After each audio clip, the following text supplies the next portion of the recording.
Om Swastiastu. Wayan Tegah, penguasa Tanjung Karang, Lombok. Sebelum pelabuhan Tanjung Karang dikuasai oleh Kerajaan Karangasem Sasak atau Kerajaan Singasari, Tanjung Karang dikuasai oleh seorang pimpinan Sasak yang bernama Wayan Tegah. Disebut juga I Gusti Wayan Tegah, yang hidup sekitar pertengahan abad ke-18. Pada saat itu, orang Belanda VOC menyebutnya Koningen Pan Lombok, Raja dari Lombok. Pada tahun 1740, pelabuhan Tanjung Karang telah menjadi tempat perdagangan yang ramai. Jalur perdagangannya telah meliputi Makassar dan pulau-pulau lainnya di Nusantara. Pada masa itu, Lombok dikuasai oleh Kerajaan Karangasem, dan Tanjung Karang merupakan pasal dari Kerajaan Karangasem. Berkuasanya Wayan Tegah di Tanjung Karang, ada disebutkan bahwa Wayan Tegah adalah bangsawan Karangasem. Akan tetapi, J.F. Stutterheim meyakini Wayan Tegah adalah keturunan dari ayah Sasak dan ibu orang Bali.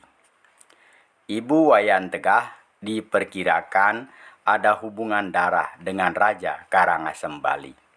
Pada waktu kekuasaan Kerajaan Karangasem masuk ke Lombok dibantu oleh orang tua Wayan Tegah, sehingga antara Raja Karangasem dengan Wayan Tegah terjalin hubungan baik.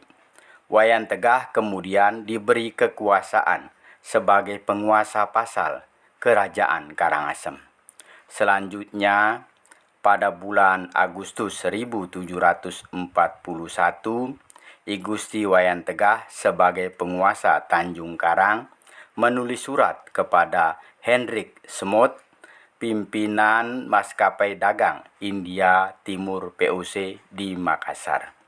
Menurut Baipang menyatakan melalui surat itu, Wayan Tegah ingin menjalin hubungan perdagangan dengan Belanda.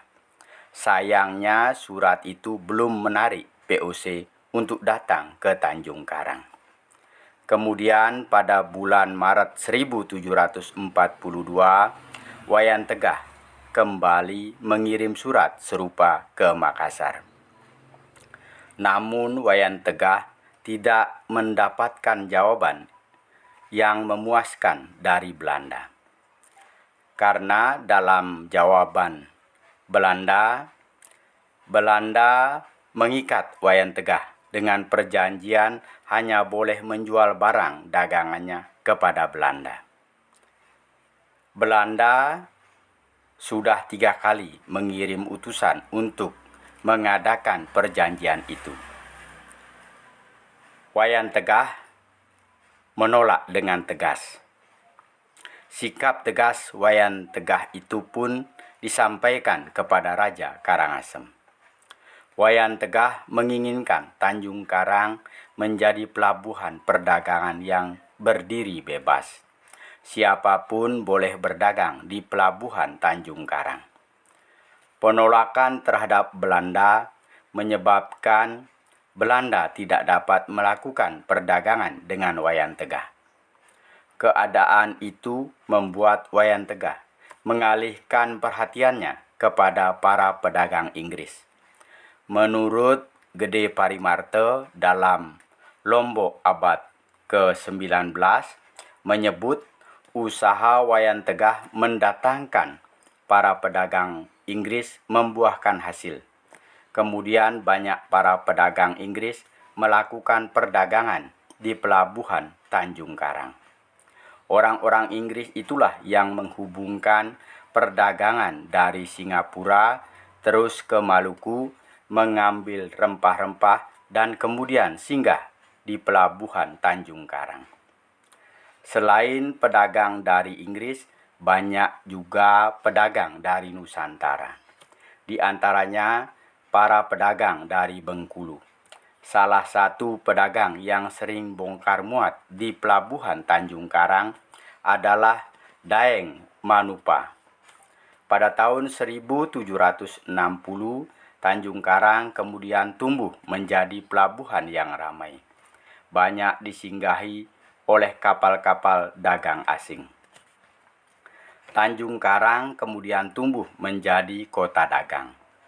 Akan tetapi, dengan meninggalnya Wayan Tegah tahun 1775, wilayah kekuasaan Tanjung Karang kemudian dibagi menjadi dua bagian, yaitu Tanjung Karang dikuasai oleh I Gusti Made Karangasem dan Pagesangan di bagian timur dari Tanjung Karang dikuasai oleh I Gusti Ketut Karangasem.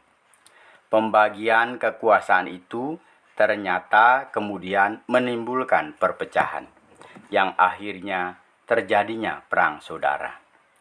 Terjadinya perang saudara itu membuat para pedagang enggan datang ke Tanjung Karang.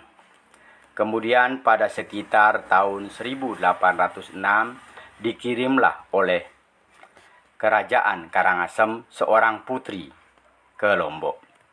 Nama putri itu tidak diketahui, namun ada sumber yang menyebutkan bahwa nama putri itu adalah bernama Cekordo. Cekordo itulah yang kemudian berkuasa di Tanjung Karang dan selanjutnya mendirikan Kerajaan Karangasem Sasak yang sering disebut Singasari, yang berkuasa dari tahun 1806 sampai dengan tahun 1839. Dengan pusat pemerintahannya berada di Cakra Negara. Dengan begitu, lenyaplah kekuasaan Tanjung Karang dari keturunan Wayan Tegah, berpindah tangan ke Kerajaan Singasari. Tanjung Karang kemudian menjadi pelabuhan penting sampai tahun 1830-an. Itulah cerita mengenai Wayan Tegah, penguasa Tanjung Karang, Lombok. Cerita itu saya olah dari berbagai sumber, di antaranya hasil penelitian mahasiswa jurusan sejarah tahun 1985, Fakultas Sastra Universitas Udayana. Semoga ada manfaatnya. Apabila ada penyampaian yang kurang berkenan, mohon dimaafkan. Saya akhiri dengan menghaturkan Parama Santi. Om Santi, Santi, Santi. Om.